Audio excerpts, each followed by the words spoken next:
So I guess for like some reason they wanted me to mute while we do this super quick countdown today. Everyone in the chat, it's just Kay today. Oh, sad. Yeah, Sammi and Mike are awesome. I highly recommend following them both on social media. You can carry along with their trip. They have so many cool people out there. Like so many cool people are in Egypt right now, and I'm at home being fat and pregnant and eating lots of satsumas, a bunch of British chocolates, beans. We still have beans. If you were here for a Hugh Newman show with JJ, that was a fun one. But I'd just like to thank everyone for still tuning in today, even though it's just me. We do have our Michael Button interview, which I checked yesterday, and I know how to upload it because it worked yesterday. So we're going to make sure it works again today. I'm going to hit that and go live in a minute. Just going to kind of wait for folks to get in here, get up to like somewhere around our like regular numbers, hopefully. And just have like a nice time. It is a pre-record, so we can't do any live questions. But if you send me your questions, I will do the research while the interview is going on, and I will make sure that we answer as many of them as possible. And I'm just like really excited. It does feel weird to riff a little bit without Mike and Sammi being here. I'm really scared I'm going to break something. Not that scared, really. It's kind of all Mike's fault for leaving me alone to do this. So if anything goes wrong, we can just blame him. It doesn't really matter. Like, there are no rules. Like, who cares? It's just me. It's just you guys. We're going to hang out. We're going to have a nice time. Let me see if I can actually get this video up. I kind of want to give it like 5 minutes, though, just to let people come in. But then I also think a lot of people are going to watch this show later and they don't want to see me sit here and waffle. Like, if I'm allowed to just sit here and waffle, all we're going to end up talking about is like conspiracy theories, of which I think most of them at this point. I don't know if you guys have ever heard of the mattress store conspiracy theory. That's one of my favorites. I was introduced to that, I think, during COVID by some guy one of my neighbors was dating back in Los Angeles. But yeah, Craig loves pyramids. Thank you for your comment. Let's bring this up. Yeah, it is going to be anarchy. It's going to be freaking anarchy. I'm trying not to swear, though, because I really don't want to get demonetized straight off the bat. I don't want Mike coming back and being like, you got the whole show demonetized because you cussed out stuff. And I'm like, yeah, you left me alone, bro. What were you thinking? Like, even if it was like me and Sammi, we'd be running around like the gremlins after midnight after eating like, yeah, waffles, some maple syrup, and a side of sausage and bacon. That's what I kind of feel like, but like a gremlin after eating that after midnight. I'm totally going to drag Sammi down with me. She would be exactly the same, even though no one knows if Sammi is real or not. One just assumes that she is also a gremlin like me because, you know, we get on so well. But yeah, anyway, back to the mattress store conspiracy theory. So it's this idea that all the mattress stores during COVID stayed open because they were all having work done on their roofs. So I don't know about you guys. I've never bought a mattress from a mattress store. Then again, I'm cheap. I would buy it on like Amazon or something. I don't really know. But the theory is that underneath every single mattress store is a government bunker. And so if there's an emergency, all of the elites know to go and hide out in a mattress store. Okay, great. We've gotten myself cancelled. Mike's furious. We're loving life. We're having so much fun. We're just living in this anarchy. I am gonna get the video up and running in a second, though, guys. I just really want to thank everyone for just continuing to tune in every single week. I don't know how many of you are heading out to the conference. Remember the conference? Scottsdale, Arizona, this December. Get your tickets. You can also watch via live stream. Highly recommend. That's what I'm going to be doing because I'm too fat and pregnant to travel. And I run out of breath a lot now these days. We have way too many cats and spend half my day chasing them around. You'd think that'd be exercise, but it's not. So I definitely can't wander around a conference at I think at that point I'll be more than 30. I think I'll be about 30 weeks pregnant. So I won't be there, but we can all hang out on the live stream tonight. Even though we're not doing any real-time chats, I will be in the chat hanging out. So we'll have a good little chat since that's what it's named after. And we'll go on there. Will there be a link on the channel to the live stream? Yeah, I think we're just going to spam everyone with the links. But let me make a note, Tom. In fact, let me do that right now. We need links to the live stream. And I think it's probably about time that we start pushing it. There are some I can't remember who altogether is doing it. But there are some pretty big names running the live stream. And I was like, whoa, Mike, I didn't know that you had so many cool friends. I mean, obviously I knew you were friends with me and Sammy. So obviously you have cool friends, but I didn't know how many you had. But yeah, we're going to get into the interview now. So this is a pre-record that we did with Michael Button. I think we did it about a week ago because the time difference between the UK and here, I think it's about 5 hours for me, 6 hours for Mike, about 1 million hours for Sammy. Again, we don't know if Sammy's real, so it doesn't really matter. But this was a really fun one. I loved Michael to pieces. It was so funny. I actually met Michael Button through Michael Collins, the wolf. And we were on the phone one day. Michael Collins said to me, hey, I've got this friend, Michael Button. He's a Brit. He had some questions about getting his visa and stuff like that. Would you be willing to talk to him? And I'm just an idiot and didn't put two and two together and didn't realize that he was putting me in touch with Michael Button. And so we're on the phone for an hour or two, just going through a bunch of visa stuff. And I'm like, wait, Mike, tell me again what it is you do. And then it clicked. And I was like, oh my gosh, yeah, you'll be fine. You'll get a visa. Don't even worry about it. And so it's always really exciting. We've got hopefully another interview coming up. I don't think this is a spoiler, but Graham of the Graham Hancock, the GOAT of ancient civilization, is going to be joining us on the stream. Graham's been a really good friend for a long time now. I really love and respect him, his family, his work.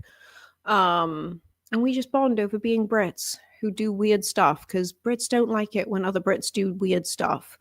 But anyway, so no one wants to listen to me anymore. I'm talking blah, blah, blah, just word vomit at this point. Let me get up this video and let us all say a little prayer and hope it all works. And I will see you guys in the chat. And we're going. I think we need to say thank you to Michael for being our first test subject when it comes to a pre-record. Yeah. So thank you, Michael, for joining us. That's all good. Hopefully it goes well. Yeah, hopefully we don't delete it halfway through and then we have nothing. But at least we got to hang out for an hour or so. That would have been nice. Yeah. Just hang out. And then, Michael, you have some experience with that, right? You told me a story. Now, I'm not going to, make you tell me all the details, but you had an experience doing a record like that didn't go so well before. Yeah, I did that with Graham. Yeah, I already messed that one up, but he was lucky enough. He was nice enough to do it again with me, but yeah, that was embarrassing to say the least. I think if you're doing stuff like this, we've all done it, right? So I am really excited to have you here today on the show. We got to hang out recently over in the UK. You were kind enough to take me around and show me some stuff. And this meteoric rise that you've had over the last year has been incredible and deserved. Mm-hmm. If anybody hasn't watched your content, they need to go check it out ASAP, because I don't know how you just came out of nowhere just doing such an amazing job, but it clearly shows that you have already put in the work before you ever started putting out content, and just knowing what you're all about as far as the space that you're in. Can you tell us a little bit about that with the last year? I mean, I already asked you in person, but I'm sure people would love to know too. This last year has to have been pretty crazy. Yeah, thanks, Mike. It's been a crazy year, and thank you both of you for having me on the show. Yeah, it's been nuts. So I started my YouTube about just over a year ago now. I think it was September 24. So we're now November. So yeah, a year and a couple months.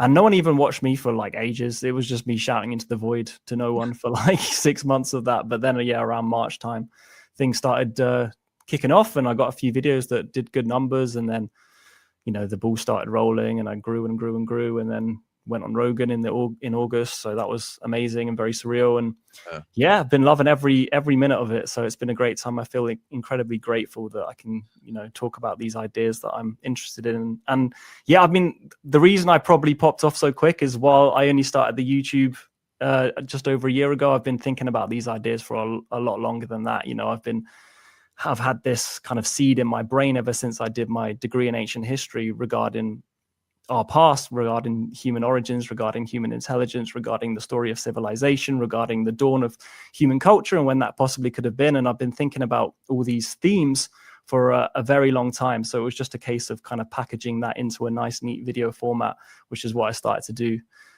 with the beginning of my YouTube channel. And yeah, it's been a crazy ride since then. Wait, and you're grinding. Yeah. Yeah, you're grinding right now. Like, how many videos are you putting out? A video every week? I try to do a video a week. Yeah, I mean, it's getting hard. I can't lie. It's getting hard just to do all the research and writing it all and everything like that. But that's my intention. We'll see how long that lasts. But yeah, I try to do a video a week, and yeah, I'm grinding. Yeah. Well, like, it's definitely showing. And I think that's like, I don't know, you both have that kind of in your own unique ways, you have that kind of appeal where, you know, when you watch Wandering Wolf, when you watch Mike, you feel like you're in these places traveling, like just standing next to you, Mike. And then Michael, with you feel like, you know, you're being transported back to these places. And, you know, it's not just like the learning aspect of it. I think there's like an intrinsic, almost like indescribable, like this is clearly what you're both meant to be doing. And I just think it's so flippin' cool. I think that's awesome. Mike, where did you go and do your degree? I did it in Birmingham in the UK. So that's the second biggest city in the UK for those American listeners. At the University of Birmingham. After that, had you been to America before you came over here and went on Rogan? That was only the second time I've been to US. I came once when I was a kid. I went to New York when I was about 10, which I was very lucky to do. But that was the only time I'd ever been to America. So yeah, a bit of a culture shock. Extremely hot down there in Austin as well. In the summer. It's like very hot. Yeah. So yeah, I mean, we're still hitting 90s and stuff this week in the 90s here. I don't know what that is in Celsius. So yeah, I can't do Fahrenheit. I have no idea what that means. It's extremely warm. It doesn't get that hot in the UK, so you don't need to know what 90 is. It's like above 30. Like, oh yeah, you guys start dying. You guys start dying over there in Britain, and when it gets in the 80s, I think people start passing away just of heat exhaustion, just dropping dead on the street. So you guys, it's tough coming over to Texas.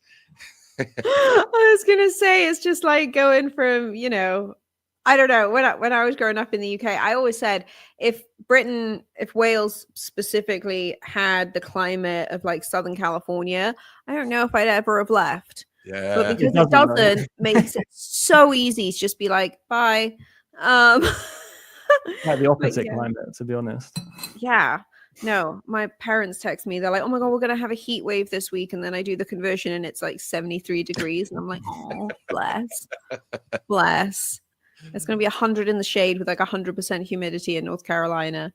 Oh gosh, yeah. I know. But we're so like the other thing, when I met my husband, he brought this up yesterday. How I just didn't use AC because in California, you don't like it. There's no legislation that demands that rental properties have air conditioning. So I never had air conditioning in California. So then when I moved to North Carolina, and obviously growing up in the UK and Europe, we don't have air conditioning. You just naturally have to adjust to whatever the weather's doing and just get on with it. They do have heaters, but it never really gets cold enough in California to use the heaters. And so when we met, he was like, yeah, guys, she didn't even use AC when we first met. I had to teach her how it works and how to use it and what all the buttons do.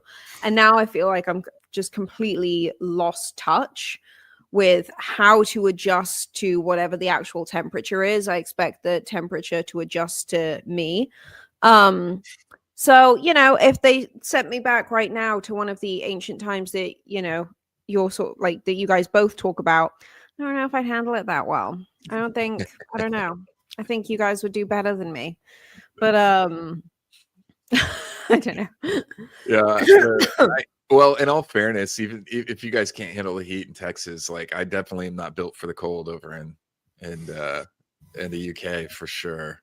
I mean, yeah, I feel like I'm gonna die over there when it's cold. So I'd much rather be hot than cold personally.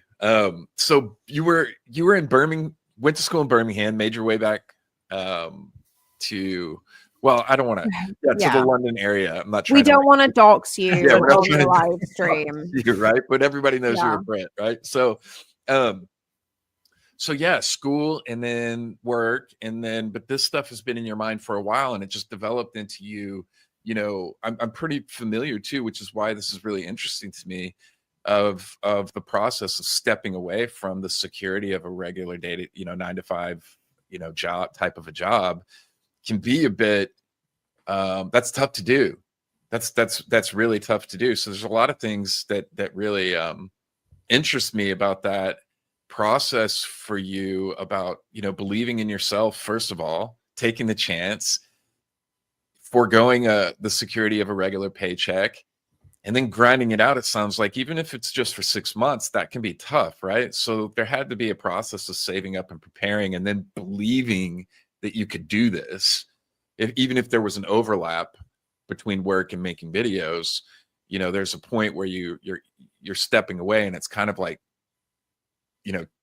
not having a safety net anymore. And so that's a process that always fascinates me, because I've been through it. And so what was that like for you? Yeah, I mean, it's kind of scary, I'm not gonna lie, because obviously, as you say, you don't want to just like give up your job and then all the videos flop and then you look like a bit of an idiot and have to go crawling back. But I mean, I'm quite early in the process as well. I mean, it's only been a few months since I've been doing this full time, but hopefully, fingers crossed, we can keep it going.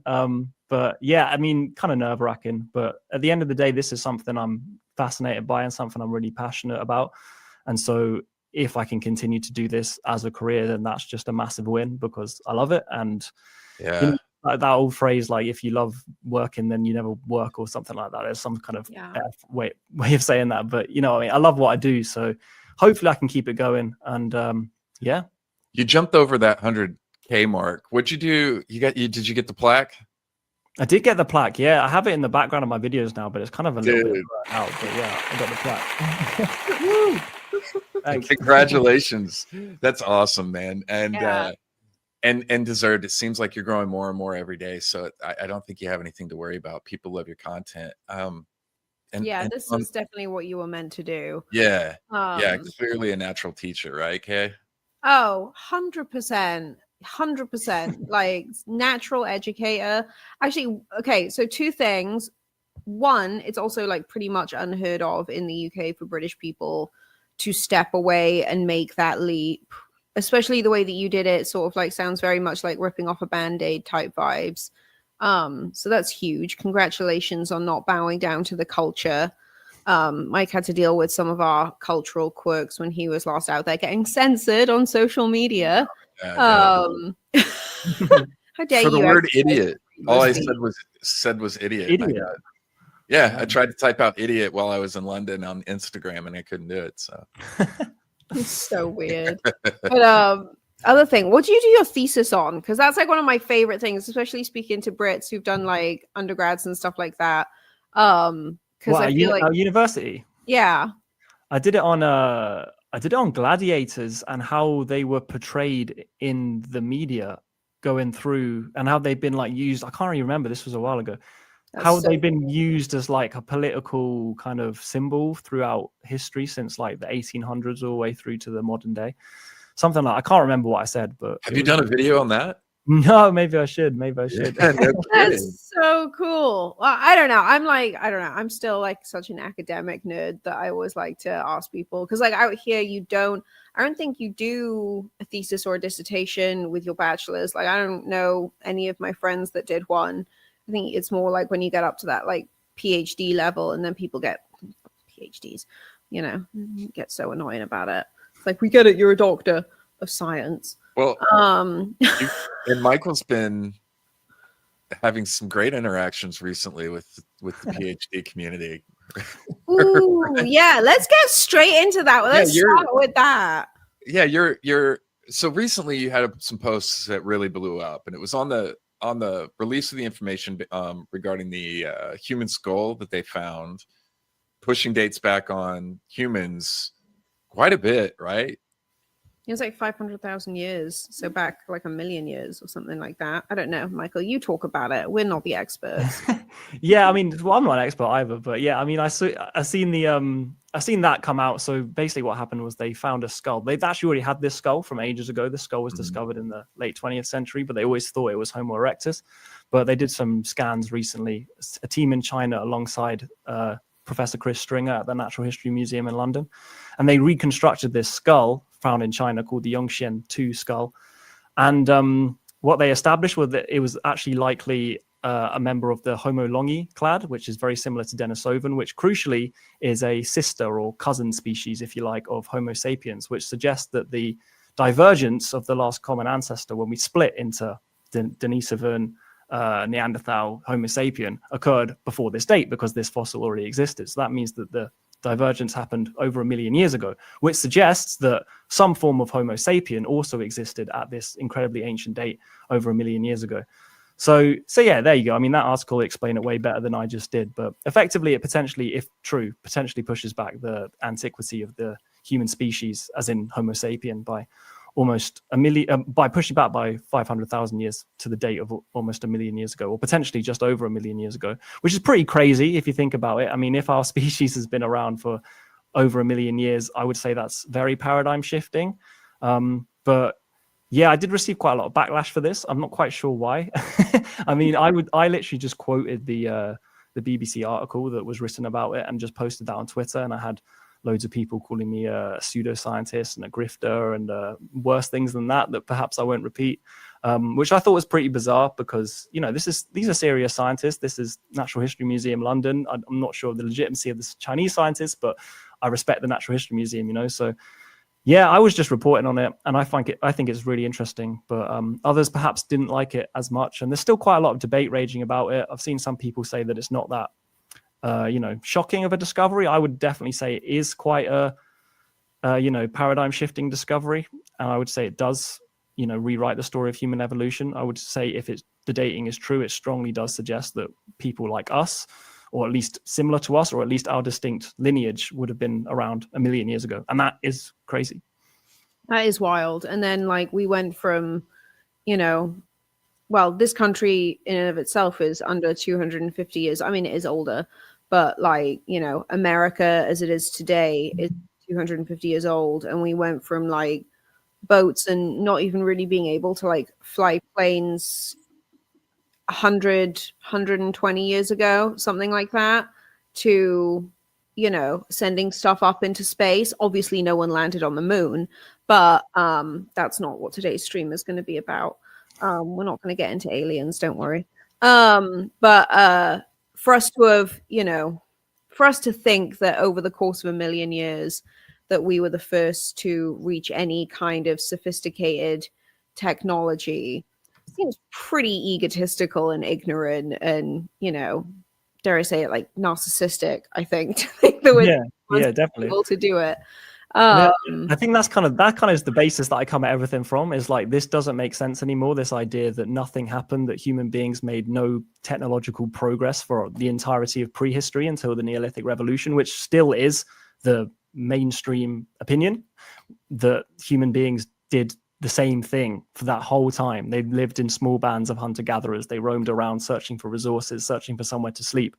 And that's what all they did for this entire huge stretch of time, 300,000 years on Homo sapien fossils, potentially up to 1 million years on this divergence. For that entire time, 99% of our history, apparently we didn't really progress at all. We just kind of did the same kind of thing. And then suddenly we invent farming, and then everything happens, you know, the entirety of human history happens. Yeah. And yeah, that's never made sense to me. That's kind of that's where I come from when I make these videos and stuff. And I think it's perhaps more a case of recency bias and preservation bias. So we look back at the last 5,000 years since the invention of writing, and we have quite a lot of evidence for that. And so we say, look at all this stuff that happened. And then the further back in time you go, the more murky it gets, the harder it is to see stuff. The evidence is lost. And so we just assume that nothing happened. But I don't think that's the case. I think that we're basing our view of history on these old models that we've had in regards to thinking about this. So when not too long ago in the late 20th century, people looked at history, we looked at the age of our species. And back then, literally only a few decades ago, we thought that Homo sapiens were only 30,000 years old. And then they discovered some new remains, and it was like, okay, we're 50,000 years old. And then it was like, oh, actually, we're 100,000 years old. Now we're 200,000 years old. And then in 2018, it came out that we were 300,000 years old. And so the fossil evidence has moved on dramatically, but the mental model we have of looking at history is still based on what we decided 50 years ago when we thought we were relatively young as a species. And so that's kind of the main thing I'm trying to challenge. And yeah, obviously this human skull potentially pushes it back almost twice as long as that, or more than twice as long as that, which was just crazy.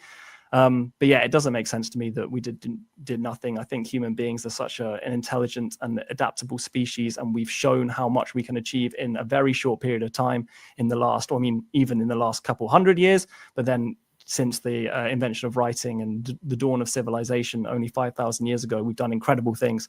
So then you put little 5,000 year sections throughout our history and you think, what could we have done? How high could we have risen and then fallen afterwards? And what could we have lost? And how likely is it that we'd even see anything to survive? So yeah, that's how I base my view of history on. And that's where I come out with a lot of my videos. And do you look at history as a linear timeline of progression that just has slowly evolved and gotten more advanced? I don't. I mean, that's how it's viewed, right? That's how it's viewed. It's viewed as like a really slow line, which has no improvement, and then goes right up, right at the very end, in the last 1%. I don't think that's likely. I think it's probably more like whoop, and then we get knocked back down, and then whoop, we get knocked back down, and maybe like we're at the highest peak now. Like that's a perfectly reasonable thing to say. We've done some amazing things, you know. We put man on the moon, and we didn't. Sorry. Right, we definitely went to space, right? I mean, we definitely went to space. I'll give you that. We've done crazy things. You can agree to that. We've done crazy things, and I'm not saying that in the past people were doing stuff like that, but I'm also not necessarily sure they didn't really do anything other than live in caves. What do you think the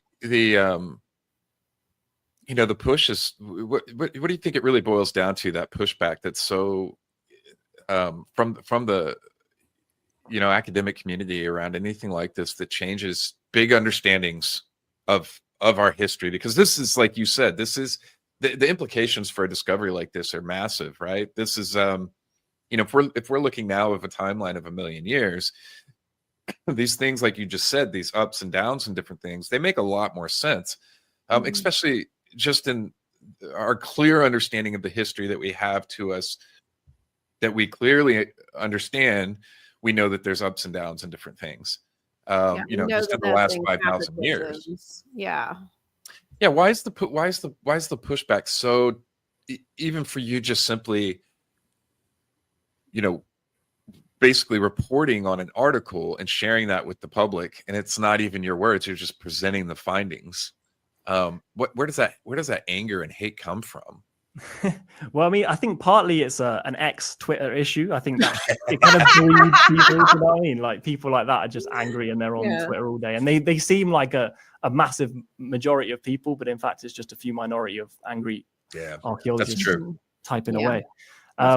So I don't think it's like everyone, like all the whole archaeological community or the historical community. I think it's a very loud minority of people that really want to suppress these ideas for some reason. I'm not quite sure why they do. Perhaps it plays into the idea of, they've built a career around being, the keeper of knowledge or the purveyor of knowledge, right? Their whole social status comes from being the expert in something. And then if someone like me comes along and starts saying, I don't think that's true, then that's naturally a threat to their position in society, I guess, and or at least just their ego in some way. So they don't like it for that reason. So yeah, I think it kind of comes from that. People don't like someone like me going off on rants like that as well, because I'm not like a qualified historian. Do you know what I mean? Well, you are. You've got a flipping degree in it. I got a degree, yeah, I guess. That but I'm counts. not professional, you know. If you've written, no, it does count. Like, you've got a degree in it.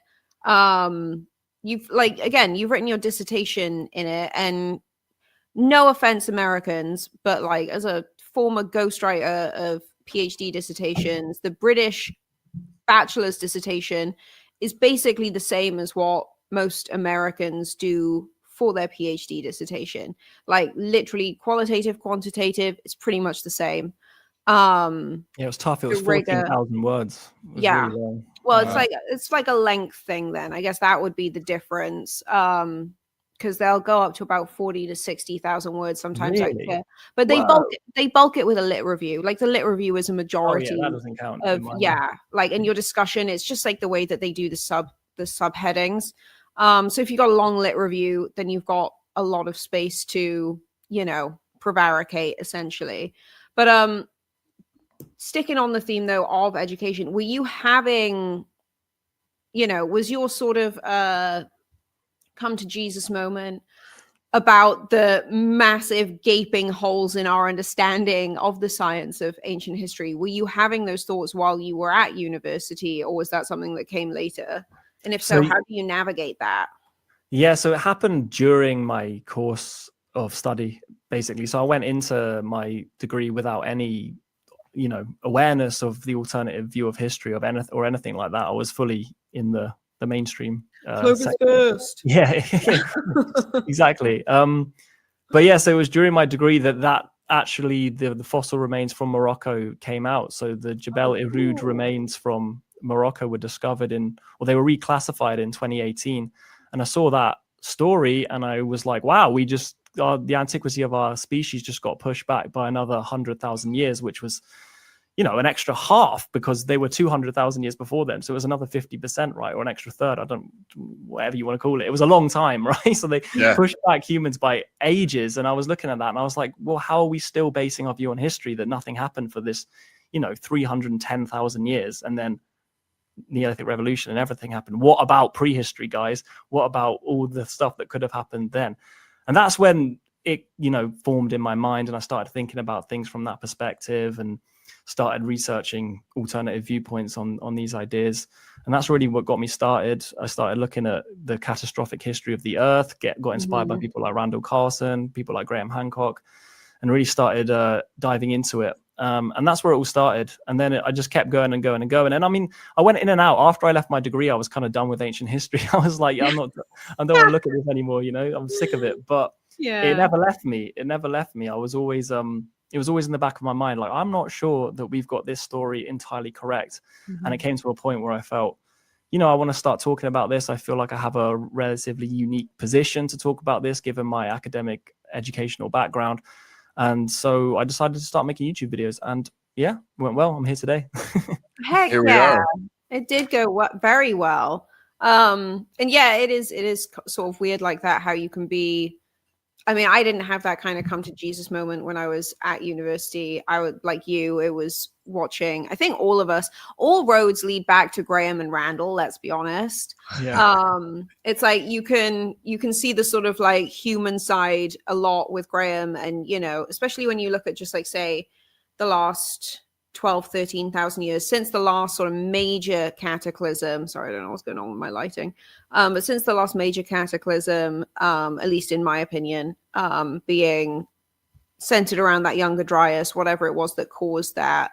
And then you go into Randall's work and you look at the sort of like scarification of the earth and how much the planet shifted over that very short period of time. I mean, God, like, you can go back and watch Al Gore talking about this. And even though he was wrong about, so much of the underlying why the result at the end was still pretty much the same, right, as what we all get into today when we're looking at the Younger Dryas, this sort of massive flood scenario. And when you look at that sort of the human aspect of like, okay, well, how would this affect us if it happened today? How does it look like it's affected humans throughout the past, the sort of Graham side of things? And then you look at the Randall side of things, which is the, you know, just get that man to pull up a graph and you'll start to get really nervous about our place on the planet, and how unstable it is. And then add in sort of an extra 500,000 years of human, whether it is, you know, Homo sapien or some other kind of cousin, our development on this planet. I mean, how many cataclysms are we missing? Like, how many events like this have happened that have just completely wiped us out and pushed us back? We know we're under threat of so many of those different things happening now. And, you know, one bad solar storm, all the satellites come down and we have to kind of restart-ish again anyway. It's so ignorant to think that we haven't been through something similar like that before. I mean, there's literally stuff orbiting the planet that we don't know what it is and no one ever talks about it. But I do kind of want to get into the seafaring stuff with you, because obviously that came up in, I think it was Graham's debate with that creepy little gnome human on Joe Rogan. His name is are you blocked by him? I'm not actually. Oh, you're not. I'm not. I used to be blocked by him, but now I'm unblocked. I think maybe because he likes to attack me now. Well, he knows that he can get, like, he thinks he's getting attention when he attacks people. He just doesn't realize that the attention is people being like, ew, gross. Shush. Bless his heart.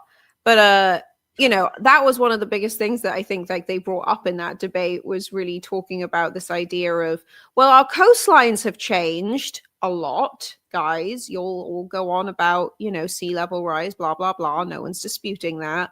No one's disputing the fact that the ocean's very powerful. Are we super ignorant to think that it hasn't shifted so dramatically in the past? And obviously, if human nature is to build next to oceans, next to rivers, next to waterways, that the shift in those things hasn't destroyed, you know, whatever it was that we built in the past. But you brought up something that I haven't looked into because I'm pregnant, so I don't look into anything anymore. But the stuff in Indonesia, I don't even know how to pronounce this. It's in our notes. Mike, how do you? Sulawesi, is that right? Is it Sulawesi? Is that it? Wesi? I say Sulawesi, but I mean, I'm not Indonesian, so I'm probably not the authority on this. But yeah, I say Sulawesi. But I mean, yeah, the whole sea level rise and fall question is super interesting, right? Because as you say, Kay, that's the most logical place for humans to build settlements, right? The most logical places for humans to build civilizations. It's the place we've always built on, and it's the place we still have many of our major cities today. They're all by the coast, but loads of them are by the coast. And if you look through history, lots of the most important settlements of the ancient world were by the coast. So then you just have to logically think that through and think how many human settlements since before recorded history began were built by the coast, and probably a lot of them because it's a very logical place to build. And then you look at the graph of sea level change throughout the whole of the human story, and it's up and down, coastlines in by, you know, hundreds and hundreds of kilometers and out again by hundreds and hundreds of kilometers. And that obviously has the potential to completely wipe the record clean of the fact that those cultures, those settlements, those civilizations ever existed. Yeah, there you go. You got it straight from my video. Perfect. Thanks. This is why we don't do anything without Sammi. Yeah. It's because This is why we wait for Sammi. She's fun at this stuff. Gotcha, guys.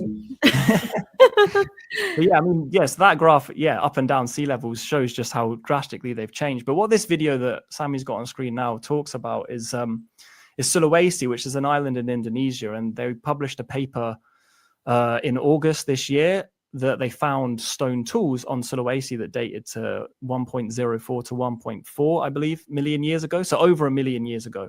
And they say that suggests that humans, some kind of human, not necessarily, probably not sapien because this is very old, but some human ancestor somehow crossed major ocean barriers to get there, because these islands sit east of the Wallace Line, which is a biogeographic boundary that's a very deep ocean channel that's been that way or been disconnected from the mainland for 45 million years or something. So it's been an island for 45 million years. It's something like 100 kilometers across, even at the lowest sea levels of the ice age. So it's a big ocean voyage to do to get to this island. Now, to be clear, we already had evidence of humans on similar islands. So we had the Homo floresiensis people, which are the Hobbit people. Yeah, I was just about to ask the little Hobbit people, right? So they were on the island of Flores, and they're dated a little bit earlier, but around about in the neighborhood of 1 million years. And then you've also got Luzon in the Philippines, which is just above, but same area of the world, also east of the Wallace Line, where they found stone tools dated to around 700,000 years ago, which they think were perhaps Homo erectus. So the argument always was that these people got there accidentally, right? That they somehow clung to a piece of driftwood and got blown out in a storm. Why is that always it's always... I think it's a crazy theory, because not only do you have to survive such an incredibly ridiculous crossing and like the sun and like the waves and no food and no water and then get to the island alive, you also have to do that in a population large enough to become a breeding population, and then survives for thousands of years and populates the island. If I'm remembering correctly, it's not just like you can't just start a population and breed and with a few people. Yeah, you need quite a lot of people, inbreeding to the point of everyone becomes infertile because it adds chromosomes. Like it doesn't take, like it'll take like 200 years and no one can have kids anymore. Maybe Sammy can find that, but I think it's something like over 40 or maybe it's over 100. I can't remember how many people you would need who are not genetically related in any way to start to grow a population, like to transplant somewhere like you're talking about, and then develop and grow a population. It's not like, so we just had, let's just go with the minimum one that I suggested, even if it's incredibly wrong, 40, and say you'd have to, so we're saying 40 people drifted on, came over drifting on on driftwood, and all together somehow, or it doesn't make sense. Anytime you hear those types of suggestions, it's like, why is it so complicated? Why is it so tough to just say they built? Is this what you're wanting me to look up? A minimum of 160 people? 160 Oh, wow. people. So that would be, and that's got to be, 80, was that 80 males and 80 females? Or is that like 160 breeding pairs? Yeah, I think you'd need to be, at least be half and half or more female, I would think. Yeah. Well, then no, wait. I think this has to be half and half, because you can't be marrying half brothers and sisters or procreating, right? Yeah, and cousins. Having the same issues. Yeah. There has to be the minimum says about 80, so some estimates suggest 80 people would be sufficient with the aid of modern genetics or careful management, but which they didn't have that kind of stuff. Right. So you got to have a minimum of 160 people getting miraculously washed out to sea and ending up on an island. All of them have to be genetically capable of having children, and healthy children that live to adulthood and are able to also breed themselves. How stupid did these people think we are? I mean, honestly, at this point, it's ridiculous. Anyway, carry on. And I just want to say one more thing before we let you get into it, Mike, because they used the same idea for how monkeys got over into South America, if I remember correctly.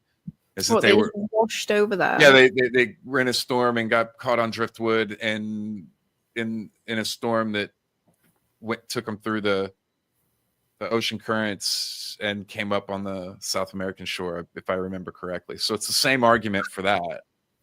That's how I'm gonna tell people I ended up in the Carolinas. How'd you end up here? I was washed here, washed out to sea, and I ended up here. Yeah, I mean, it seems pretty unlikely, right? Yeah. Yeah. That's the theory. I mean, and you can say it's possible. If we just had Flores, which was, I think, the first one to be discovered, you could say, okay, it's possible that somehow 160 or so people got washed away over. Yeah, and then they formed into like little hobbit people on Flores. Okay, it's like okay, but then you add Luzon, it's like, okay, this happened twice in the same region. That's a bit odd. That seems to be getting a bit strange now. And then you add Sulawesi, which was what got published a couple of months ago. And then, in my opinion, it's starting to be like, okay, look, this is looking less like a coincidence now. This is looking a lot more like behavior, right? Because there's 3 islands all in the exact same region, all that have been separated by deep ocean channels for tens of millions of years, all that are populated by human populations. So are we really saying that there's been all these freak accidents at the same, or roughly the same time in the same place? Or can we say maybe these humans had the capability, they had the cognition, they had the foresight, they had the planning, they had the intelligence to build a raft, to look out across the horizon, to see, you know, the potential of an island of somewhere to live hundreds of kilometers in the distance, and the bravery and the imagination to go for it, you know, to build a raft and to head off into, I mean, it's a crazy fucking thing to do. There's no way I'd do something like that. But I would argue that clearly this happened because these 3 islands now all in the same region, that is looking like a pattern to my eyes. I see that as a pattern because, you know, what are the chances of that being a coincidence all in the same place? So that's kind of the argument I'm making in the video. But yeah. That is wild.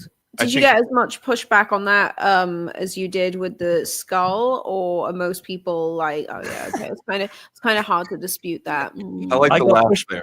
I did get pushback on that one, but they didn't. I got pushback for the thumbnail, and then people were like, there was all these, like Dibble included, were like saying, look, he doesn't know about Flores and Luzon, and I was like, bro, you watch the video, man. Like if you watch the video, I highlight that and talk about that. That's like the whole point of the video, right? So they don't even watch the videos; they just hate on me for my thumbnails now. So no, they hate on you because you're, well, all these tiny little men all want to be famous and popular, and they don't realize that they just don't have it. They're on the wrong side. Archaeologists that are engaging in this way, you know, you said it earlier, they're a small minority, and they're amplified on platforms like X, in terms of it seems more intense because they are very rabid, if you will, in terms of going after people that they disagree with.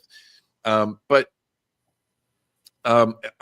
it clearly doesn't, and you're absolutely right. I don't think it's representative of the whole archaeological community in terms of the academics, but the ones that are louder, if you've been paying attention to their behavior over the last several years, I don't know that it's even, at what point do you end up saying, well, I don't know if these are even archaeologists anymore. They're aspiring content creators at this point, right? They're some of them are still teachers or professors or whatever, but you know, they seem, their focus and energy seems to be on growing content, content creator platforms on YouTube and on social media more than anything else these days. But whatever with them, the theory that that I don't understand why it's so hard. We see these structures being built around the world, these megalithic structures dating back thousands and thousands of years, but it's just unrealistic to assume that people were capable of building boats and crossing the oceans and exchanging information and ideas as well as trading all sorts of things. So that's always been baffling to me, doing all of this and traveling the world and seeing all these things. I love the Hobbit story, though. I love that there is an island that was full of hobbits. I think it's adorable, because that was Flores, right? But didn't they think Denisovan were like little people there for a minute? There was like this theory when they just found like the first pinky bone, I'm pretty sure, of the Denisovan. They were like, oh yeah, they were little, like the people on Flores. And then cut to few years later, not even that many years later, and it's just like, oh no, these guys were fucking massive. Like they were so much bigger than we were expecting. I don't actually know a lot about I can't pronounce it. Floresiensis, I think, but whatever that fancy ass word is. So basically, we used to live in thousands and tens of thousands of years ago. We basically just used to live in Lord of the Rings. Yeah. That is kind of cool, though. Tolkien is inspired by like ancient myths and stuff. Like he was like a scholar of ancient myths at Oxford University. So it's like it's like Lord of the Rings comes from myths, which could come from reality. You know, it could be like a loop of like ancient stories being passed down, and then Tolkien putting that into, you know, his stories, and us all then creating that as a fantasy world. But like it does kind of come from reality in a way, which is quite interesting. And then I always look at as you say, the Flores people being hobbits and think, well, maybe there could have been giants, right? Because island dwarfism exists, but so does its opposite, island gigantism. So if we have hobbit humans, dwarf humans with the Homo floresiensis, maybe we have giant humans or hominids or something somewhere. I mean, we have giant primates. We have Gigantopithecus. I can't say that word. There was a giant primate at some point in history, but maybe there could have been giant humans as well. I mean, who knows? It's fun to look at it and fun to look at the myths around it. And I find it an interesting topic for sure. Have you ever thought, because this is an idea that I've often considered, is that at the point where, and I could be just, I haven't studied any of this stuff. So maybe you can call me out here if I'm way off base. But if we were looking at a worldwide like lowering of sea levels by quite a bit, and we're looking at megafauna and all sorts of vegetation and stuff that would have been increasing the oxygen output in our world. We're looking at a much higher oxygen level. We know that things in hyperbaric chambers can grow to massive sizes beyond their normal capabilities when put in an environment of extremely high levels of oxygen, right? If we existed in an environment like that because of those lower sea levels and this massive amount of extra land and vegetation around the world, could that have something to do with these larger sizes of things around the world? It's always something that I've kind of ripped on. I have I haven't dived into any of that, but that's often something that I've kind of considered. Maybe when you start getting up into like the 30 and plus and up percent oxygen, because I don't know where we're at right now, like something like 21% atmosphere oxygen or something like that, I think. But I don't know. That's such a, I'd never heard that before, but that is so true. Like, especially about the hyperbaric chambers, like how big things do get. So I don't know, to me that tracks. If there's more oxygen, things get bigger. And it's like, we don't know how gravity fluctuates. Like, we just don't. So I know that if we had like a little bit, I can't remember if it's a little bit more or a little bit less gravity, then bugs would be massive. So I'm grateful that's not the case. I'm glad that's not true. Yeah. Especially living in Texas. Our mosquitoes are already big enough. You guys don't even have mosquitoes, do you guys over there? Nope. Well, we do technically, like up in Scotland. Yeah, we got midges and things like that. Mosquitoes, though. They're just like they're just annoying. Yeah. Yeah, you don't get eaten alive. You got to get to the continent to get eaten alive by those bugs. You guys don't have ticks either, huh? We do have ticks. We do have ticks. Yeah. Okay. Yeah. I think so. But we don't have any like big scary animals. Like I was explaining that to John as well when I first moved to North Carolina. I was like, you guys killed them. Like you guys had wolves. We did have wolves. We have foxes. That's probably the biggest thing we have. They really don't. That's not very scary. Yeah, like foxes are just idiots. Unless they're rabid. Have you ever seen a rabid fox running around? That's kind of scary. No. So I've seen them in my bloody garden, though. If that was all land at one point, it seems like Danny Hillman's out there doing great work on some archaeological sites. He's working at Penang. I always say it wrong. Penang Gadang. Yeah, and he's doing great work out there. I have a friend Megan who's out there working with him right now and helping him. And it'd be interesting to see what else might be found just off the shorelines of some of these places. I mean, the Sunda Shelf, which is that whole area just above the islands we were talking about, was, that's one of the prime real estate of the Ice Age, because that's where, when the sea levels dropped, that was all land, and that's all been now covered since the rising sea levels 12,000 years ago. So that is obviously very near Gunung Padang. So that would be an extremely interesting place to look if we could look, but obviously it's all underwater and maybe it's all been lost. But that whole area of the world is very interesting and could well be. I think it's one that Graham lists as his most likely candidates for a potential lost civilization. But I think there's definitely many mysteries there hidden beneath the sea. Are you looking to get out and start exploring the world a bit more?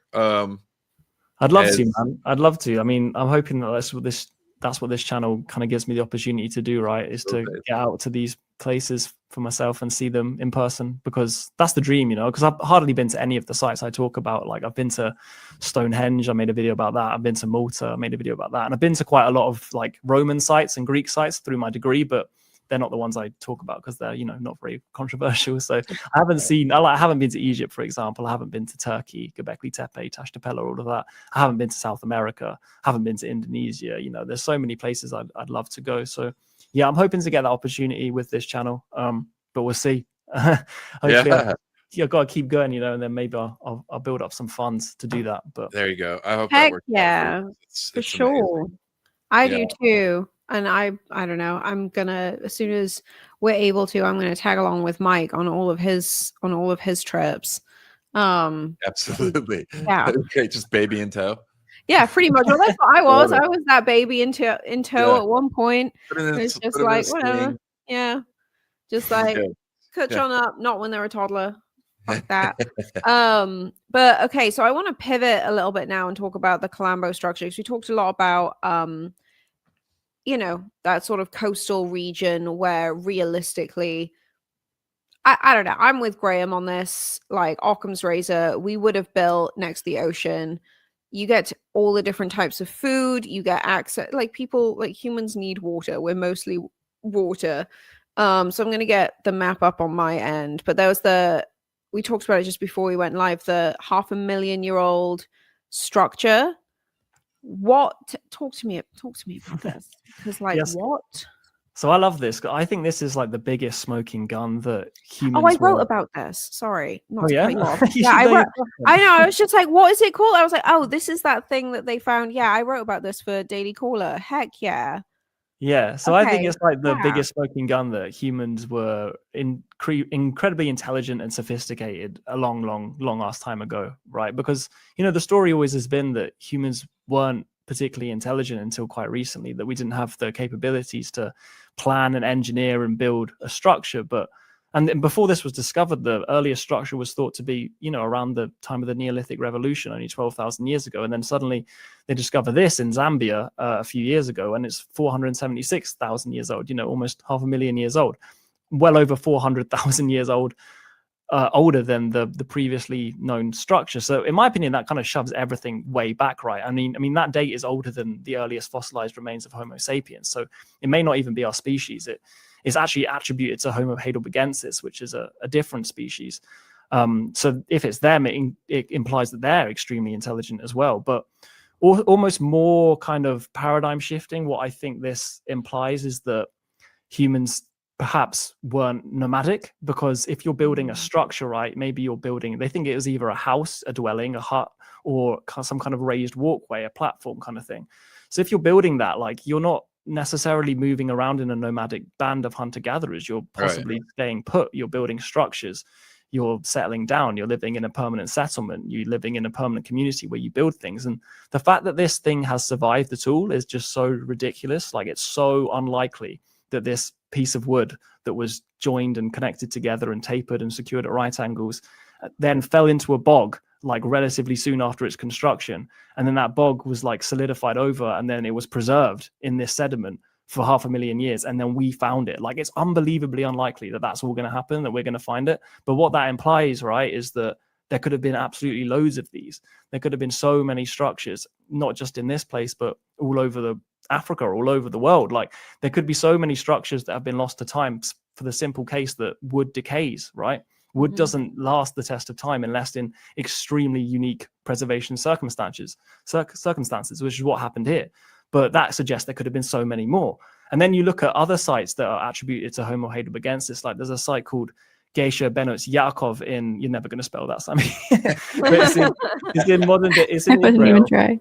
Yeah, it's in modern day Israel, and it's there's no structures there, right? But there's lots of evidence of permanent living, of people living there all year round. They had food supplies all year round.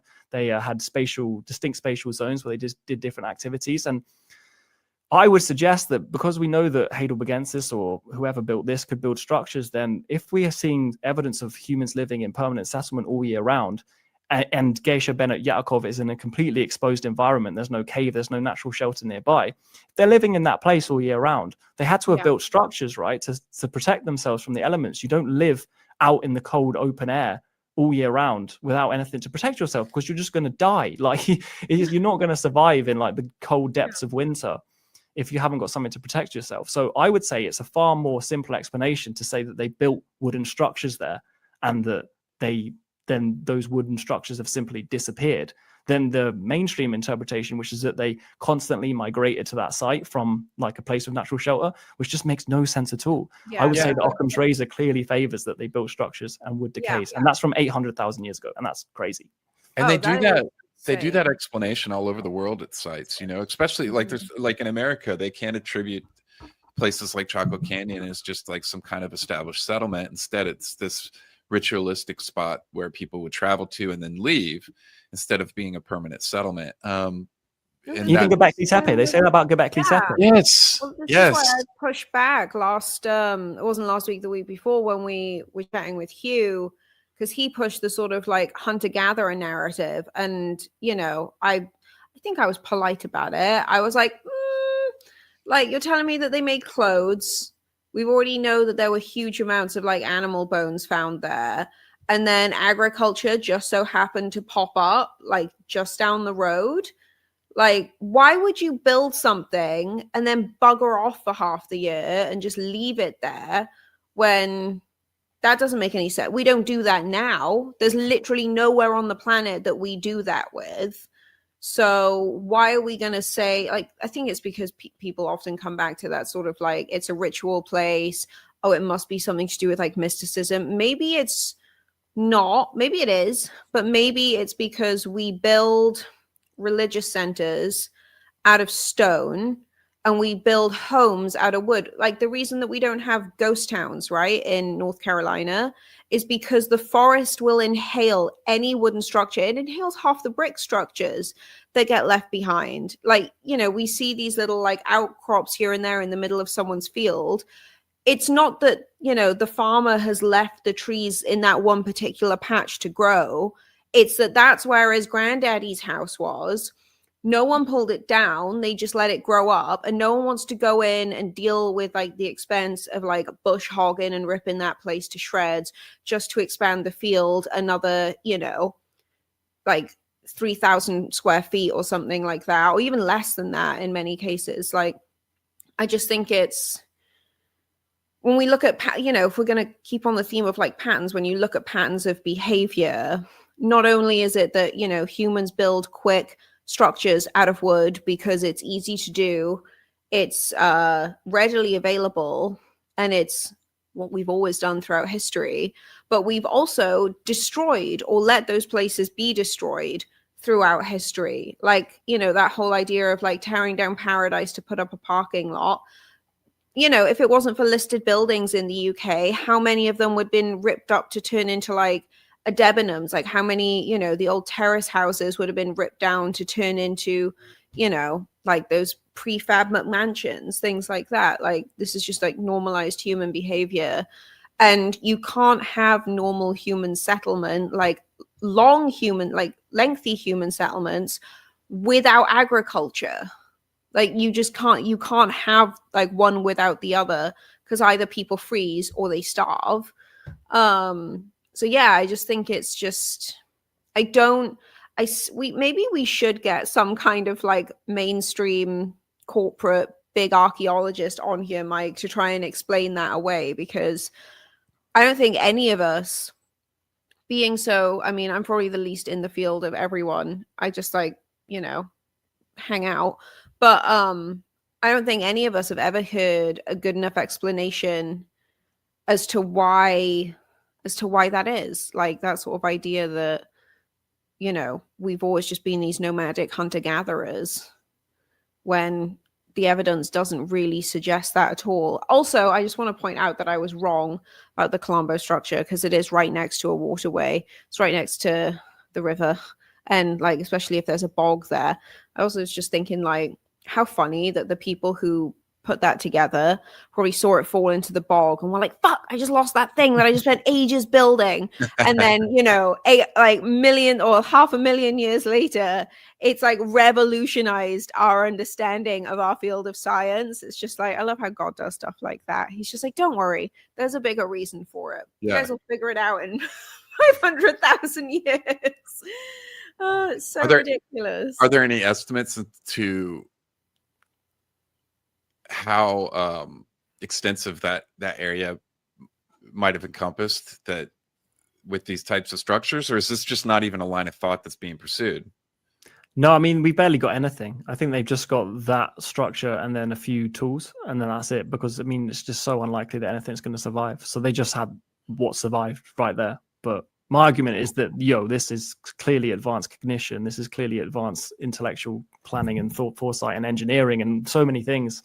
What does this imply? But yeah.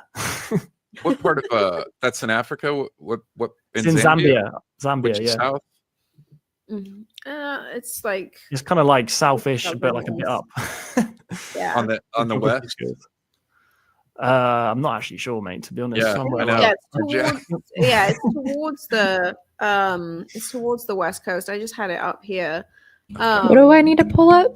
What map am I pulling up right now? The Kalambo Zambia. structure in Oh, I thought I Zambia. had it up. Okay. Location of Zambia. Yeah. Michael, I want to know like what some of your what are the big history mysteries? Like what are the ones that keep you up at night? What are the ones that sort of like really set you off? Obviously, there's a few that set me off.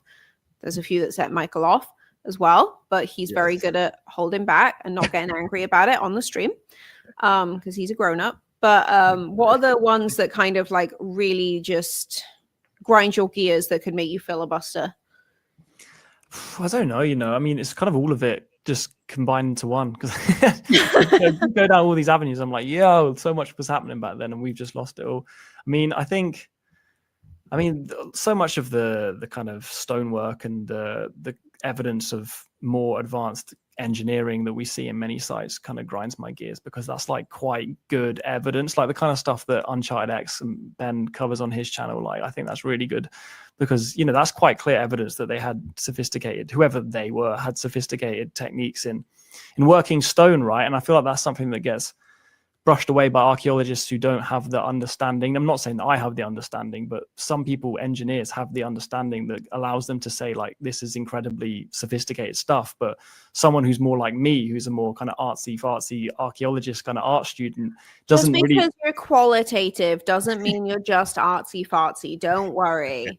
Thank you. But I have like no engineering background or anything like that. And I feel like that's the same for many archaeologists and Egyptologists and people in that field. So they can't necessarily see what's in front of them because they don't have the training. And because archaeology is such a small field, right? There's only a few people in, analyzing these structures, and it's a tiny field of a very similar type of person that goes into that field.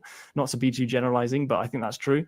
They don't notice these inconsistencies. They don't notice these things that seem to scream advanced precision way back when it shouldn't have occurred. And that kind of annoys me because I wish they'd like bring in engineers, but I think maybe they don't, because when they do that, they come up with potentially alternative explanations. So that kind of grinds my gears. I mean, so much of it grinds my gears. We'll be here all night, but that's what my YouTube channel is for. Yeah, exactly. It's a nice little it's like therapeutic, I can imagine, as well, putting that stuff together. Yeah. Like, Mike, I know you get so much therapy from the places that you travel to and like seeing these places in person. I think it's great. And I just get to sit back and listen to you guys go off, which is my therapy. I sit there with my feet up, just like, yeah. You guys get angry and do all the work. But I guess as we're sort of like wrapping up here, yeah, Mike, I mean, I think it'd be pretty ignorant for us to say, like, I think everyone watching knows who you are, where to find you. Obviously, all the links are in the description, but where would you like people to go and find you? And what are you working on next? Give us some spoilers. What are you working on next? Yeah. I mean, so people just, my YouTube channel is where to find me. So just type in my name on YouTube. Hopefully I come up. That's where I do my videos. So that's where I am. What am I working on next? I'm doing quite a few things, to be honest. Trying to think of what's out. I just done a video about Where to Larko, which I know you spoke about with Will Brown on here. That's come out. You love Will. Heck yeah. Will's great. Yeah, he's great. People should check him out. His video on Where to Larko is brilliant as well. It's better than mine, but people should check it out for a full deep dive. I'm doing a video on Baalbek, but it's quite a brief kind of overview on it. I'm doing a video on this genetic bottleneck that occurred where, actually I think this is out as well, where it occurred where 95% of all men got wiped out about 5,000 years ago, but women were completely untouched, which is pretty interesting. Wow. Wait, what? Like, okay, let's not bury Yeah, it is the- out. They Yeah, it's the used to top one. think that that Yeah. was like Toba or something like that. Like that's what they thought the genetic bottleneck was. Yes, this is a That's different one. This one's only wild. from 5,000 Oh, years ago, so it's 5,000 very years ago. recent. But it only affects men, right? So that suggests it's human on human, like violence kind of thing, rather than No, a it was a natural vaccine. disaster. It was definitely a vaccine. Or a vaccine, yeah, an Sorry. ancient vaccine. Immediately censored. Yeah. So yeah, I did a video on that. I mean, I'm doing a video on, I can't even remember, but loads of things, loads of historical mysteries will be coming soon from Michael Burton. So check it out. Heck yeah. Yeah, everyone go and subscribe, please, immediately. And Michael's speaking at the you're speaking at the Quest for Ancient Civilizations conference. Less than a month. What? We're only a few weeks out. Do you got your script ready? Are you all I haven't got my script ready. I know what I'm going to talk okay? about. I don't feel so bad anymore because I I'm the don't one either. writing your script. I feel bad. I feel bad. Oh, that's why I don't feel bad. Yeah, exactly. I'm getting on it, I promise. Oh, are you gonna give us any spoilers as to what you're talking about, or do you wanna wait until So it's going to be about human intelligence, because that's the drum I'm really trying to beat, because I think that's something that's not appreciated by mainstream science, and I think is easily provable with evidence from mainstream science. So I'm going to be talking about how old intelligence is, how old I think intelligence is, how prehistoric humans way back were incredibly capable of displaying advanced thought. So it's going to be about that kind of thing with a few other things woven in. So make sure you get your tickets and come see me. Heck Amazing. yeah, go get your tickets, link in the description right now. And so this was a pre-recorded interview, so for everyone in the chat, this is so weird, I have to talk about myself in the future. I was gonna let you keep. I was about to jump in, and I was like, "No, let's see what she does with this." Yeah, so I'm in the chat in real time, yourself. and I'll try and answer some questions after we wrap up the interview here. But Kay and past K, which is me now. Oh, this is getting really weird. But yeah, so sorry we couldn't answer any questions in real time on the stream today, but please keep your super chats coming in, because we will. And also get your tickets to the conference so you can ask these lovely gentlemen all of your questions in person, because that's like the coolest way to do it. Yeah, it's gonna be good to see you again, man, and hang out and shake your hand. Have you done one of these conferences before? I haven't. No, this is the first time I've ever done any kind of public speaking. So be warned. Oh, okay. Yeah. All right. Well, I've gotten a sense, and from us hanging out, when we did in the UK, that we're very similar in a lot of ways. I'm very introverted and usually very reclusive. And so just a fair warning, conferences can be a bit overwhelming. So just be prepared. I start preparing myself for stuff like that for like a month out for something like a conference. But I'm leaving for Egypt on Saturday, doing a tour for like a little over a week, and then coming back, and I'll be back for like 4 days or 5 days, and then immediately to the conference. I'm pretty much think I'm just going to shut everything off for the rest of December after the conference, and hide away for a month. Maybe peek out once a week for the live stream. Yeah. Well, I think that's like a pretty good plan, though. And it's so funny because you're both so personable. Like, pre-COVID, you'd be like the ultimate pub buddies. You go sit down there. And that's kind of like why we really started the live stream. We're all, we're all over the world. And we wanted it to feel like, instead of going down to the pub and having a couple of pints with your friends. I mean, obviously I can't drink right now. Don't really drink much anyway.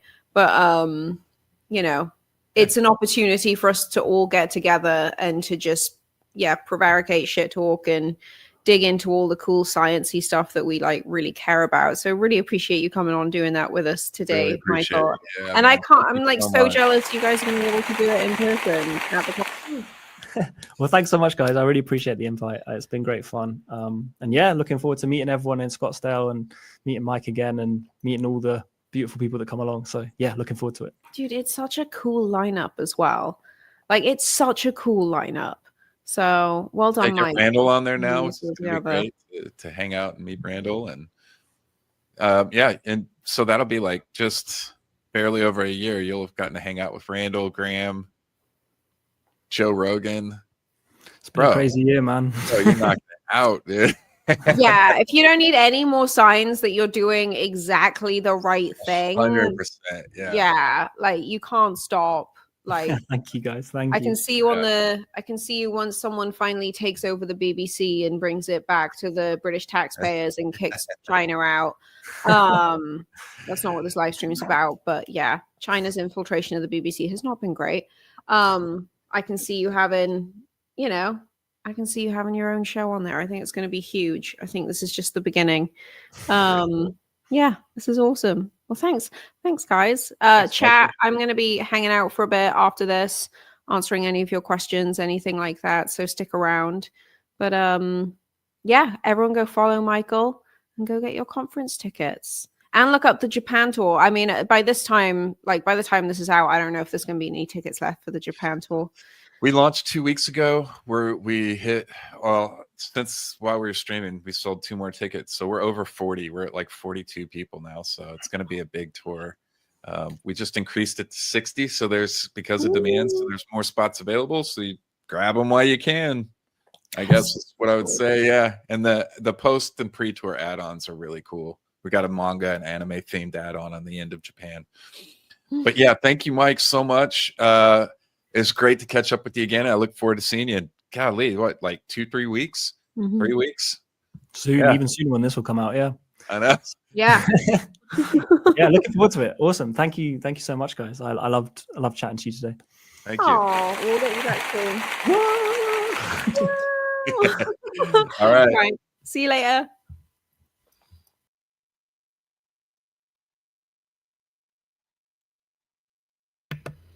Oh, there we go. I hope you can all hear me. Thank you so much for sticking around and watching the interview with Michael. For some reason, I thought we had more time.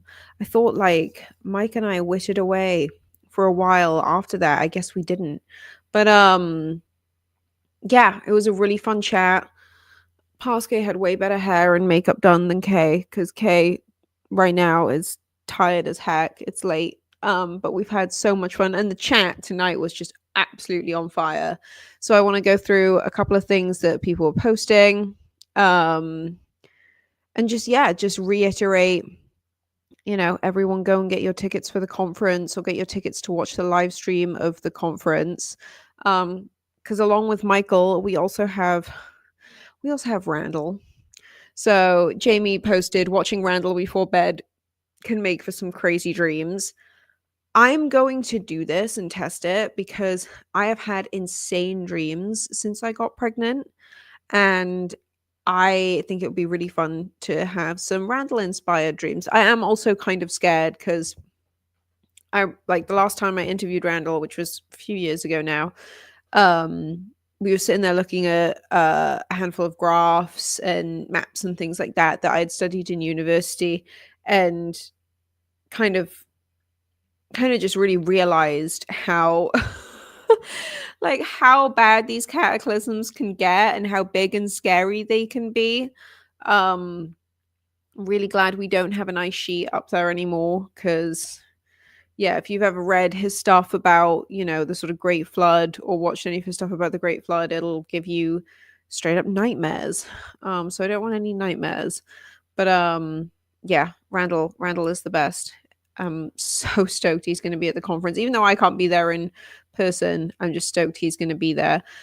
So next up, one of the other things I also asked the chat was, who else would you like to see on the show?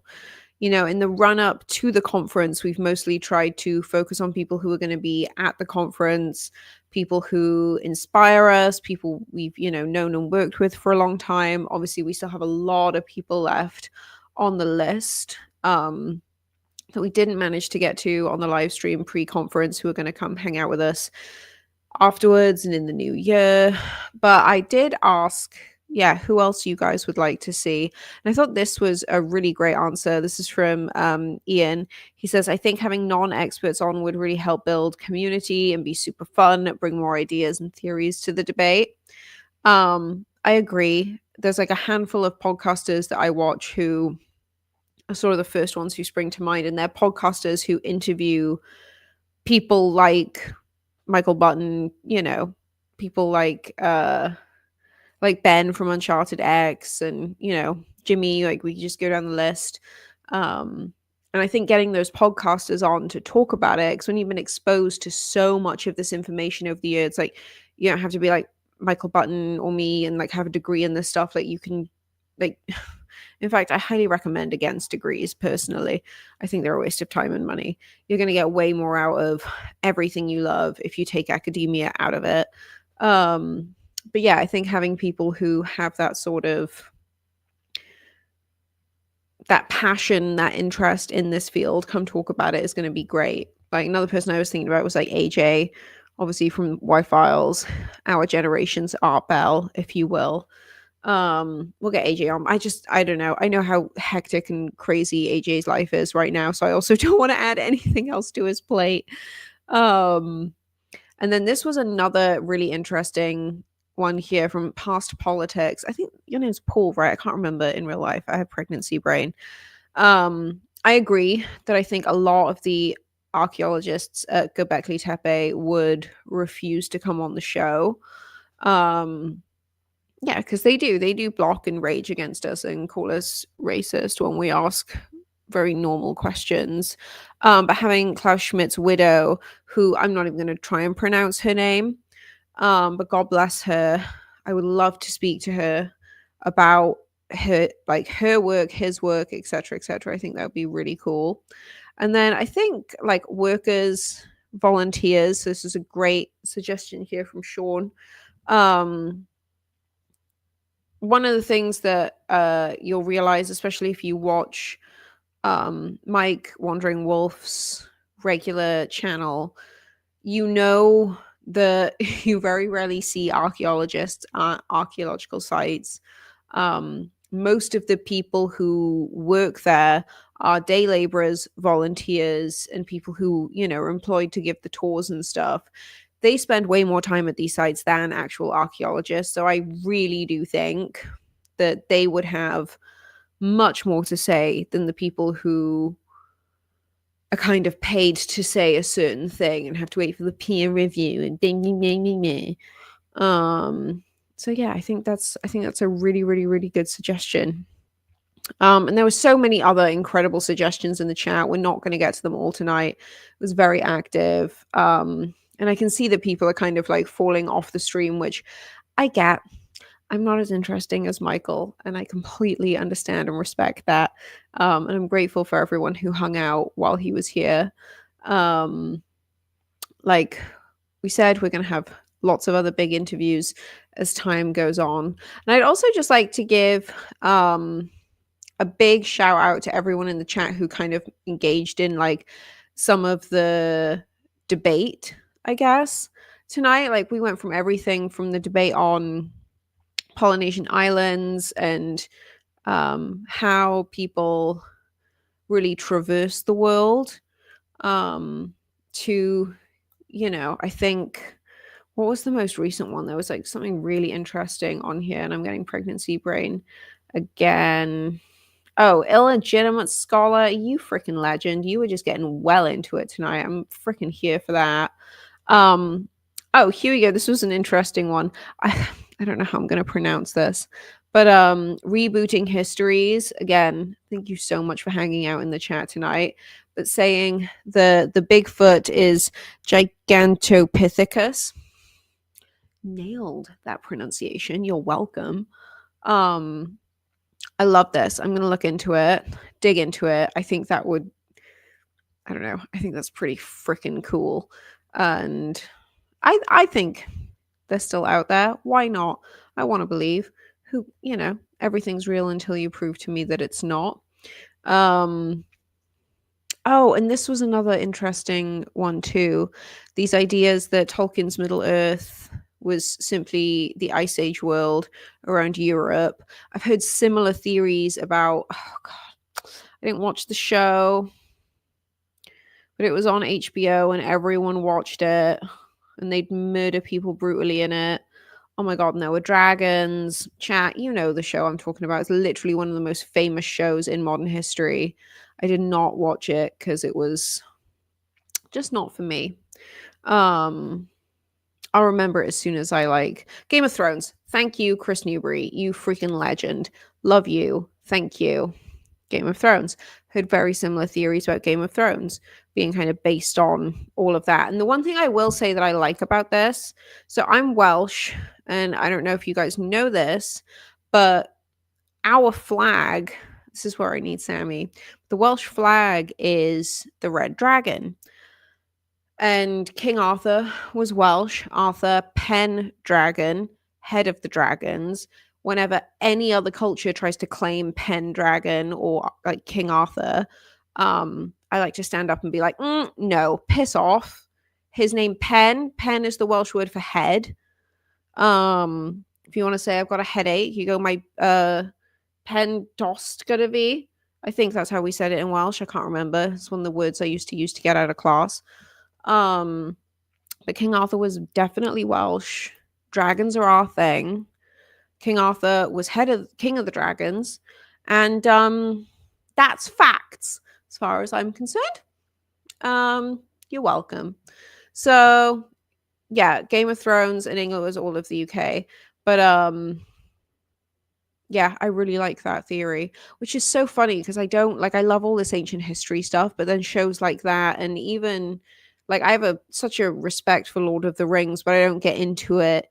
You know, like I have friends that listen to the Lord of the Rings soundtrack while they were giving birth and stuff, and I'm like, I don't like it that much, but good for you. Like, very cool. But anyway, chat, you guys are the freaking best. I think we've had a fun night tonight. I love that there were basically no questions. Oh, can we buy tickets at the site? That is actually a really good question about the conference, which I will ask Mike. I will text him right now, even though it's like 4:00 in the morning in Egypt. Can people buy ticks at the site for conference? And we will answer them in next week's chat. Or if anyone has any follow-up questions, please feel free to just DM me on social media. I will read it. It might take me a second to get to it, but I will absolutely get to it. Rue, as always, loved having you in the chat. Dash Ali, so Dash, you're new and I really like you. You're very sweet. Been saying some really nice things. You're interesting, Kay. I try to be. I think it's a nice way of saying I'm a bit fruity. More knowledgeable than any of my past teachers, except for one called Mr. Barrett, who encouraged me to think outside the box, and he was also Welsh. It's because us Welsh are a little bit, you can't grow up in Wales and not have a certain degree of being away with the fairies. It's not something that we love to do because fairies are actually really scary. But we've always liked to think outside of the box. Well, we were the culture that the Romans had to basically integrate with because we were like, no, you're not going to conquer us. We're going to eat you if you try and conquer us. So you can come hang down for a hang, but we have our thing that we do and the way that we do it. We're not just going to do what you tell us to because you're telling us to and because you're getting so angry about it. Oh my God, calm down. That's basically how Welsh people talk to Romans. You're welcome. And thank you, Dash, for those lovely comments. There was another one you said earlier that I thought was very sweet, but I can't remember what it was now. So yeah, it's about 9:30 here on the East Coast. I'm bummed that the rest of the team isn't here. Kind of annoyed that the streamer, like the viewers, are now going up because I'm tired and I've run out of things to say. Probably caused the fall of Rome. Honestly, rebooting history, the Welsh probably did cause the fall of Rome because we were like, no, buddy, like you guys can become your church, which, I'm a Christian. I'm very much a Christian. But you guys can have your church instead of your empire. Britain became the bank, let's be honest. What they say, like Rome became the church. Britain became the bank. And I don't know. France became wine and cigarettes. I don't know. But there's another one. There's like a third one that became one of these like global institutions. A catastrophe caused it and started the Dark Ages. I don't know what that's in. I don't know what that's in the context of, but I love it. Chris Newbury, and I'm going to look into this. What caused the Dark Ages? I don't know. Maybe it was a weakening magnetic field. Wouldn't be surprised. Something like that. That would be cool. Rue, I love this, that Chaucer wrote that priests replaced the Fae. The priests were probably so scared of the Fae that that's why they don't have kids. Like, you ever dealt with a changeling child? Oh my god, I mean, Mike's going to be pissed at me now that I'm going off on these, like, spooky little tangents, but those kids are nightmares. So that's probably more likely. Rome got DEI also. I don't know what happened to Rome. It's kind of falling apart now. I was briefly famous in Italy once, for like 10 seconds. It was like a really nice time. But yeah, Italy is not what it used to be. Oh, wait, I did write down some stuff here. Okay, so the other thing that a few people mentioned was Michael's dissertation. So I will try and get my hands on it. The British undergrad dissertation is not something that necessarily goes through a strict peer review. It's usually like you'll have one professor who's like your guide, like will help you through it. And then you do have 2 or 3 maybe professors who will coach you and mark you on your dissertation. So I actually missed out on a first in my degree because I abbreviated a lot of words in my dissertation, because otherwise I was going to go over the word count. So instead of writing things like do not, I wrote don't, and I got marked down for that, which I personally thought was bullshit. But I do also think that most higher education is bullshit. So that tracks. Who cares? So I think, chat, we're all done here. I'm going to give you all another minute or two to just send in any other questions you have. I'm just pulling the chat up on my phone here too, because I keep staring at this and my light's there and it's hurting my eyes. And I'm just being so lazy and pathetic because I'm so pregnant. And again, just highly recommend. You can find me on social media at the handle down here. Send in your topic requests, send in your interview requests. If there's anyone you think that we should talk to who is, you know, not already on the sort of like current radar in this field. Also, side note, every single time I say the field of archaeology, I get this visual of everyone standing in a field, like doing excavation work. And it's just a pun to me, and I think it's hilarious. So yeah, just wanted to share that with you. Field of archaeology. I think it's a pun. But yeah, no, I think this was great. I think I had a really nice time. Rue, thank you so much. Good night to you too. Thank you for all the kind words. I'm absolutely going to go to bed. Highly recommend that everyone do the same. Even if you're on the West Coast, just go to bed. Who cares? COVID happened. There's no rules after COVID. You can go to bed at 5 p.m. if you want. The guy from Bright Insight. Oh, yeah, Jimmy. Jimmy is a superb human being. Really love Jimmy.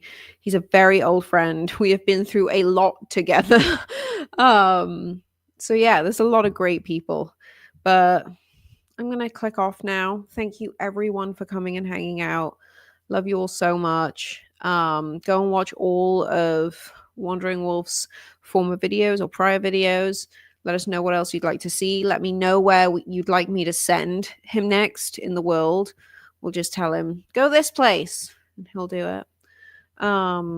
Looks like midnight outside on the West Coast. Dude, it looks like midnight outside on the East Coast at like 4 o'clock now, and I hate it. That's how we live. Stupid daylight savings. Anyway, okay. Love you guys. Thank you so much for everything tonight. Thanks for hanging out with me. I think this went okay. Tell Mike it went okay. Even if you hated it, just tell Mike it went okay. And to everyone watching and to everyone who's just recently joined, you're late. And I love you. And I'll see you in a bit. Peace. Bye, chat.